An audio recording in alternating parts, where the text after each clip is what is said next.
Boa noite, professor. Nossa equipe é composta por Alessandra, André Miranda, Emily Oliveira, Flávio não está, Luiz Antônio Esquivos fala, Robson Claudino, Sidney Sacramento, Tarciso e nossa colega Verônica.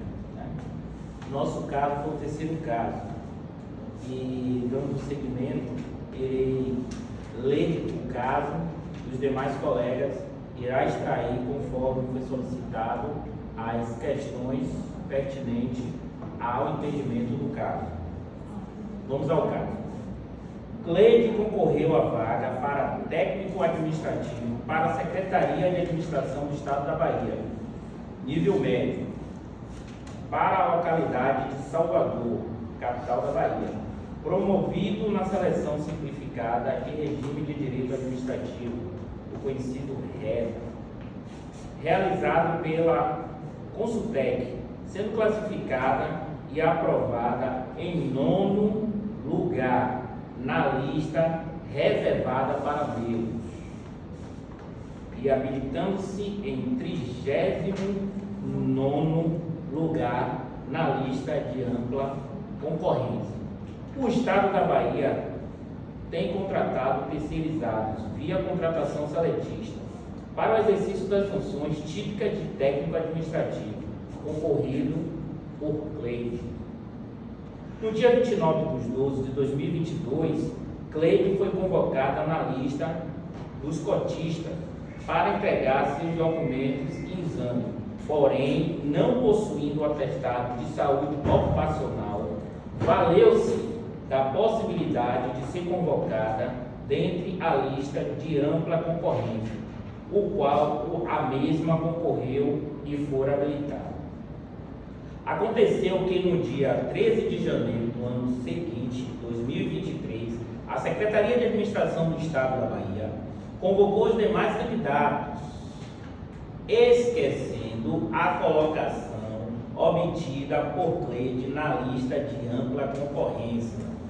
O edital prevê somente a possibilidade de questionamento acerca das fases de avaliação do certame, prova objetiva e prova discursiva.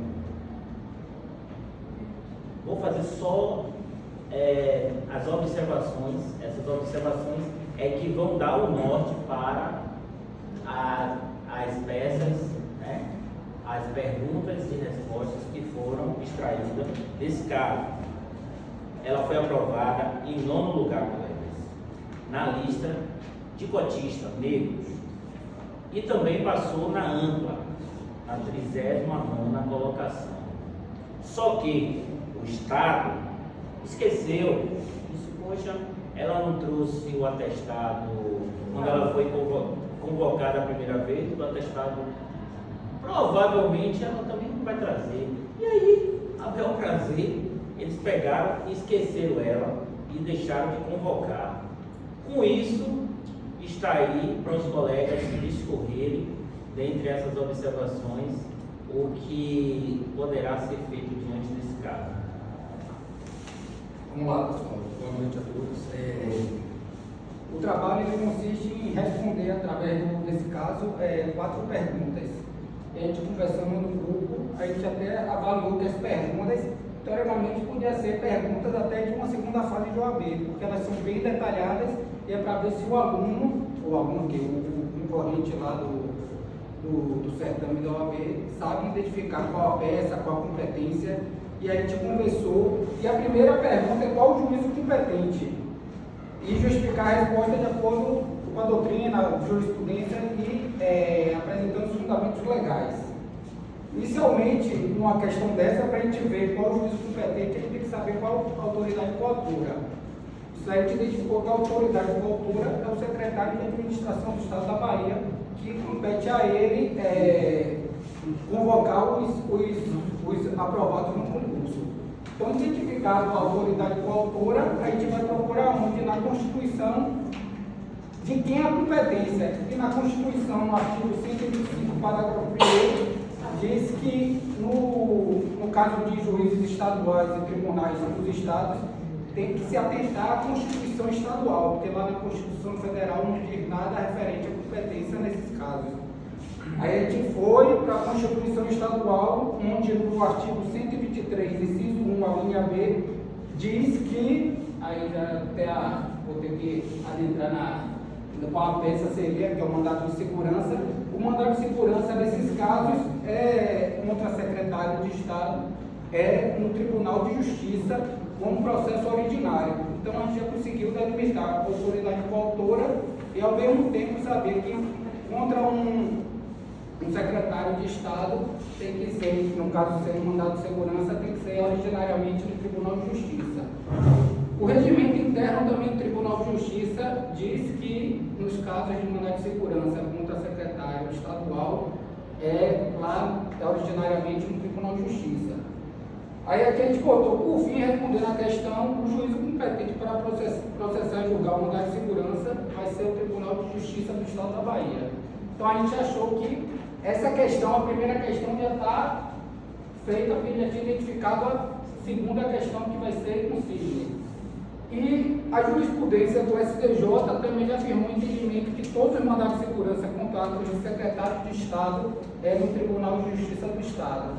Então, a gente vai agora para a Sidney para ele explicar qual a peça cabível e justificar. Quando o André e Carlos falam sobre a questão de Cleide, que ela foi aprovada e já estão contratando terceirizado e deixou a vaga dela de lado, o Estado deixou ela de lado, então ela viu que ela passou na ampla concorrência. Então, com isso, ela já tem um direito. Ela tem um direito que é chamado direito líquido de serviços. Isso que é um dos fundamentos do MS, que é o mandado de segurança. Então, quando você tem um direcionamento ali, que tem um direito líquido de serviços, quando você tem a vaga dela, que se não for tomada por ela, se ela não for, já está apta. Se ela não tiver a vaga, outra pessoa vai pegar. E aquilo ali vai ser, não tem como ela voltar atrás. Então, você acaba pegando dois falsos direitos, que é a fumaça do bom direito, né? A questão da fumaça do direito, que ela tem ali, o direito líquido e certo, e tem também a questão do perigo iminente, dela perder a vaga dela para um terceirizado, para um outro que passe por cima disso. Dentro disso, a gente partiu para a questão do mandado de segurança, fundamentado no artigo 5º, inciso 69. Vou até ler aqui. Fica mais claro que a gente não enxerga. Que direciona, né, a questão do mandado de segurança. Inciso 69. Conceder-se-á mandato de segurança para proteger direito líquido e certo, não por habeas corpus ou por habeas data. Até porque não se falava nem aqui questão nem de devida necessidade de habeas corpus, nem de habeas data, porque não está falando de questão de informação pessoal, justamente. Até porque ela já tinha tudo nessa letinha passada, ela já tinha tudo isso. Quando o responsável pela ilegalidade ou abuso de poder for autoridade pública ou agente de pessoa jurídica, no exercício das atribuições de poder público. Foi o que o André acabou de explicar. Então, fundamentado no artigo 5º, inciso 69, e ainda na lei, que é a lei do MS, que é a lei que direciona a questão do mandado de segurança, que é a lei 12.069. 2016 de 2009.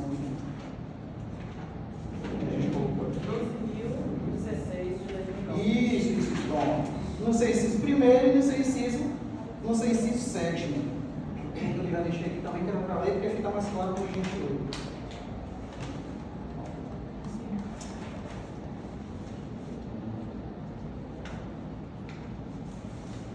O artigo 1º, conceder-se-á mandato de segurança para proteger direito líquido e certo, não amparado por habeas corpus ou habeas datas, sempre que, ilegalmente ou com abuso de poder, qualquer pessoa física ou jurídica sofrer violação ou houver justo receio de sofrê-la por parte da autoridade, seja de categoria for e seja quais forem as funções que existem. Isso foi o que André acabou de colocar. Ainda a gente partiu para o artigo 7º, o inciso 3º, né? Ele descreve que se suspenda o ato que deu motivo ao pedido, quando houver fundamento relevante, a gente sabe que ela foi aprovada, e do ato impugnado puder resultar em eficácia da medida, caso seja finalmente deferida, sendo facultado exigir do impetrante calção, fiança ou depósito, com o objetivo de assegurar o ressarcimento da pessoa jurídica. Isso é aquela questão que a gente fala desse inciso, é sobre a questão dela perder a oportunidade, a vaga dela, que ela foi colocada ali na ampla, né? ela passou e ela corre o risco de perder isso aí. Então, dentre tudo isso, a gente fica com a questão do mandato de segurança. Dentro do caso apresentado, foi nos interrogado qual é o método a ser discutido e também se é cabível a antecipação de tutela. Nós sim apresentamos o método a ser discutido, que é a preterição na ordem de convocação de pleito na lista de ampla concorrência, porque viola o princípio da legalidade, da isonomia, uma vez que foi convocado candidato com classificação inferior à dela, e também discute o direito à nomeação decorrente da preterição da contratação irregular de terceirizados para a função típica para o cargo que ela concorreu. É cabível a antecipação de tutela? Nós dizemos que sim, é cabível a antecipação de tutela para determinar a convocação imediata da Cleide, porque há perigo de dano irreparável, fumaça do bom direito e perigo da demora, e a probabilidade de direito. Nós fundamentamos essa resposta no artigo 7º, inciso 3º da Lei 12.016 de 2009, que prevê que a concessão de liminar em mandado de segurança, e também fundamentamos no artigo 300 do Código de Processo Penal. Ou civil, perdão. Eu lembro de pegar, mas eu... Boa noite. Para não ser redundante, e a gente já falou com o nosso colega, o parecer que esse caso em questão do direito, podemos acrescentar também uma série de violação constitucional dos seus princípios de autonomia, da pessoalidade e moralidade. O seu artigo 37 da Constituição Federal, no inciso 2, traz também essa hipótese. E o caso em questão da tutela, como modo os pressupostos que temos a lesão ou uma possível lesão, um direito livre e certo, nossa lei, que nos ampara a ter esse entendimento que os remédios constitucionais, nesse caso, a questão seja a mandado de segurança. Eu vou ficar com a última pergunta, né? Em caso de decisão interlocutória negada na antecipação de tutela, qual a peça cabível e o prazo? Robson trouxe e Tarcísio complementou que no mandato de segurança há a possibilidade, sim, jurídica, de pedir a antecipação de tutela, que no caso de Cleide foi a convocação e nomeação imediata. Aí o desembargador, na solicitação, ele vem e dá uma decisão interlocutória. Como essa decisão ela vem do tribunal, qual seria a peça cabível?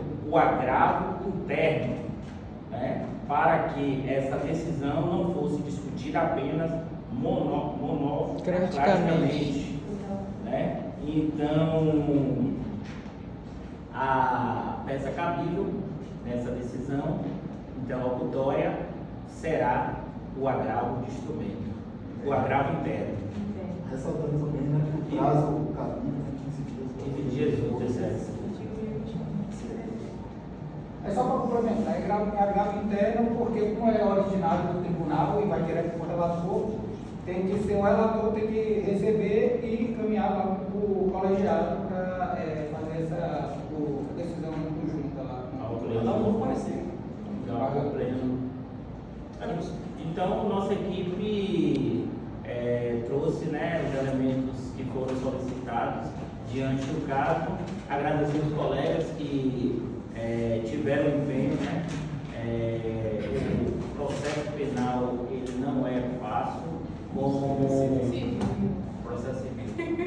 Nesse caso, não é fácil de você identificar através de um caso qual será, né, o juízo, qual será a peça. Então isso dá um norte futuramente para a OAB, né? E parabenizar o professor que está exercitando, e aqui é o momento de, né, nós errarmos, e agradecer a todos vocês, né, colegas e ouvintes. Obrigada.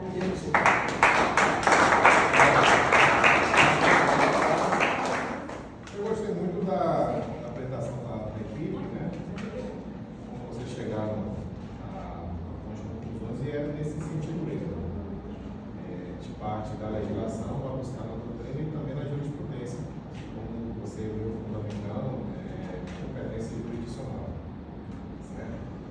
Agora seria cabível o mandado de segurança, e foi pensado dessa forma, não excluir a possibilidade de ação penal, né? Porque ela é subsidiária. É uma questão de escolha de estratégia. Eu vou por aqui, eu vou por cá. A mandado de segurança seria mais indicado aí por conta né, da celeridade processual, da assinatura e tal. Tudo isso que a gente tem em teoria. Eu quero chamar a atenção de uma casca de dor que eu botei aí, para a gente discutir mesmo, né? E que vocês não se atentaram. O certame é um processo seletivo, não é um concurso. Existe diferença. Né? Concurso, provimento de vagas, de cargos. Cargo é a mínima unidade de competência, esse é o conceito do executivo para o cargo, a mínima unidade de competência dentro da estrutura da administração pública. Certo? Então, quem tem cargo, servidor, seja ele que exerce um cargo de confiança ainda que é temporário, ou servidor estatutário. Tá? Por outro lado, não é somente com a assunção de cargos que o indivíduo torna-se um agente público. Agente público, conceito amplo. Vai ter servidores, empregados, agentes honoríficos, como no caso de mesário, jurado, pessoa que exerce temporariamente uma função pública. Cargo é uma coisa, função pública é outra. Então, o cargo ele é criado por lei, certo? Então, na Polícia Militar mesmo, para fazer esse concurso, tem que aumentar, tem que ter vagas para a ocupação de cargos, tem que ter cargos vagos. Se não houver cargos vagos suficiente, faz concurso. Ou se cria por lei, ou por conta de pessoas que vão para inatividade, para aposentadoria, ou pessoas que falecem, então o cargo fica vago. Essa unidade mínima de competência fica vaga. Aí não se trata de ocupação de cargo, mas de convocação, de processo seletivo para convocação para o exercício de uma função pública, certo? Se é uma função pública, pouco importa se tem terceirizado ou se exercendo lá. Isso não se comunica com o cargo. A diferença é essa. Se eu faço um concurso para o cargo efetivo e tem pessoas exercendo função temporária, função pública temporária, como regra, por exemplo, eu tenho como entrar, aí a mudança do pensamento do STF, né, que diz que antigamente era mera expectativa de direito à nomeação, mera expectativa de direito. Porém, se a vaga real, em primeira hipótese, é direito líquido e certo, eu consigo provar que é a vaga real. Olha, tem tantas pessoas aposentadas, fulano de tal já morreu, faço esse levantamento e digo, é direito líquido e certo, tem vaga. Ou, se, em outro caso, você tem funções públicas temporárias exercendo a mesma unidade de competência que o cargo. Eu passei no concurso para exercer tal atividade e tem um agente temporário exercendo uma função pública igual à do cargo. Certo? Beleza. Aí você entra com uma segurança direito tudo certo. No caso aqui de Cleide, ela não está concorrendo ao cargo. No caso já diz, né? É a regra. Beleza. O que é que o direito dela foi violado? A convocação. Ponto. E aí tem um outro ponto que eu quero chamar a atenção de vocês também. Beleza, isonomia, legalidade, princípios constitucionais da administração pública, sim. Sentir falta da publicidade. Por que publicidade, peixe? Porque a publicidade é quando você ouvida, ignora um ato que deve ser público. A convocação dela, ela não foi convocada, é uma violação à publicidade também, já que é direito livre, né? Exceto dela. Mas existe uma coima de nulidade aí. E aí eu chamo a atenção para a prática concreta. Né? Quando em um concurso público,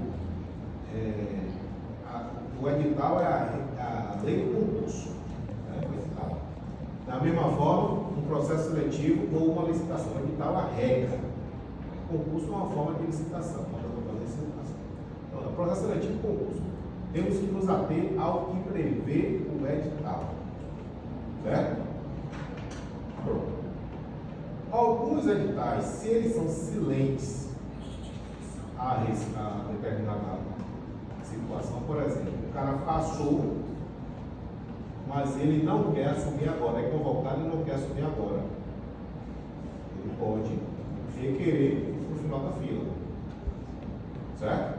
Beleza. Então, vamos chamar todos os classificados e se sobrar vaga, chamar ele. Ok? Beleza. Isso se aplica também ao processo seletivo. Certo? Então, Leide não foi chamada agora, não atendeu a convocação de cotistas. Certo? Ela tem direito a ser chamada na ampla concorrência. Exceto se o edital for explícito nesse sentido.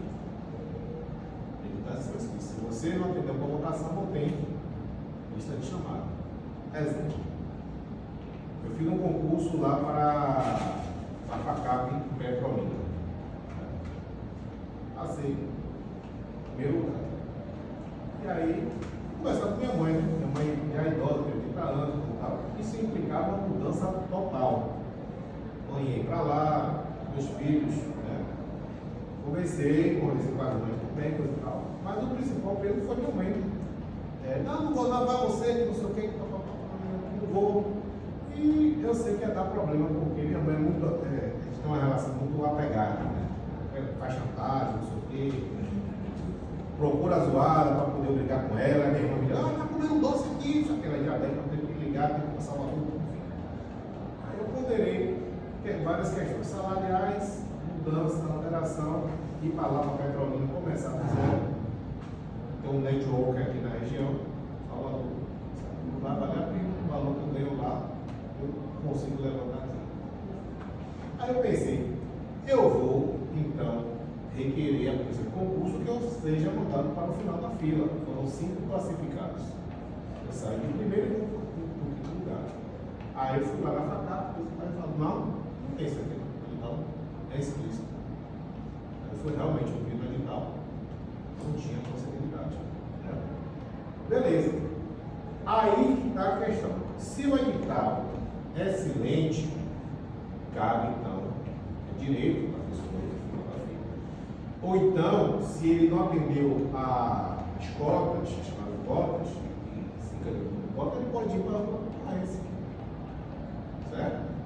Exceto se o edital prevê, se você não atendeu o chamado nas cotas, já foi, tá? Automaticamente desclassificado. O que comporta também discussão. Não é auto fechado. Pode discussão, sabe? E o princípio da proporcionalidade. Por quê? Comparar ninguém. Comporta discussão. Né? Mas se o edital for explícito, aí já tem um imperativo, né? O edital ali de concurso, então você não atendeu a primeira chamada do cotista, está excluído porque o edital assim prevê. Mas se não prevê, beleza. Não. Ela optou por ser chamada, ainda que de forma tácita, não expressa, ou ser chamada para ampla concorrência. Bom, ela não foi chamada para ampla concorrência, teve o problema do atestado. Foi isso? Beleza. E aí um ponto importante é que muitas vezes o pessoal de comissão de concurso viola o direito de petição, do contraditório da ampla defesa. Aliás, em direito administrativo, sempre procure isso. Total administrativo. Não, isso. Você procure esse aspecto. A administração pública, se ela promove um ato administrativo que vai impactar na sua esfera de direitos, ela tem que lhe oportunizar como administrado, que você possa contra-razoar, exercer o seu direito ao contraditório e à defesa. Para executar uma tutela. Então, assim, todo e qualquer procedimento administrativo, concurso, qualquer que seja, que tenha um impacto direto na vida, na esfera individual do servidor, do administrado, do candidato, ele tem que ter a possibilidade de exercer o contraditório pela defesa, o recurso administrativo, o direito de petição. E isso, quando eu coloquei aqui, só tem possibilidade de recurso para as provas. E as outras fases? As outras fases pode ser excluído. Não tem recurso? Se eu faço um concurso e sou excluído no exame psicológico e não tem recurso, está acobertado por alguma imunidade constitucional. É nulo absolutamente. Porque há um fundamento jornal que orienta o contraditório para defesa e o direito de petição. Então, em cada fase de um procedimento administrativo, de um concurso ou qualquer ato da administração, que ela cause um gravame, uma limitação de direitos, nós administrados, temos que ter o direito também de contra-razoar. Olha, não foi bem assim, tem esse aspecto aqui que deve ser levado em consideração, para que a administração pública analise. Se negou, aí a gente vai para a esfera judicial, certo? E nesse caso aí, além da publicidade, da legalidade, da isonomia, há também a ofensa ao princípio do contraditório e da ampla defesa, porque se ela foi preterida e ela não apresentou como foi convocado como cotista, deveria ser oportunizado a ela também o direito de petição, de recorrer administrativamente antes que fosse levada a cabo uma ação judicial. E aí, por exemplo, isso também é matéria, isso também é mérito, né? É mérito, a publicidade e todos os princípios que vocês trouxeram aí. Chama a atenção para a prova. Aqui eu coloquei uma data, né? Beleza. Mas na prova, não só no caso de vocês, mas nos outros casos, vocês vão ser chamados para pensar no contexto atual. Então, por exemplo, se a data aqui é 2023, e eu pergunto a você, no contexto atual, qual é a peça cabível em manual de segurança? Não. Porque em 2023 já extrapolou isso que ele tinha. Então, essa questão de interpretação. No caso, é manual de segurança, mas na prova, vocês, por exemplo, vai cair, pode cair ou não. Mas, se tem lá, analise a partir do contexto atual, nós falamos de hoje.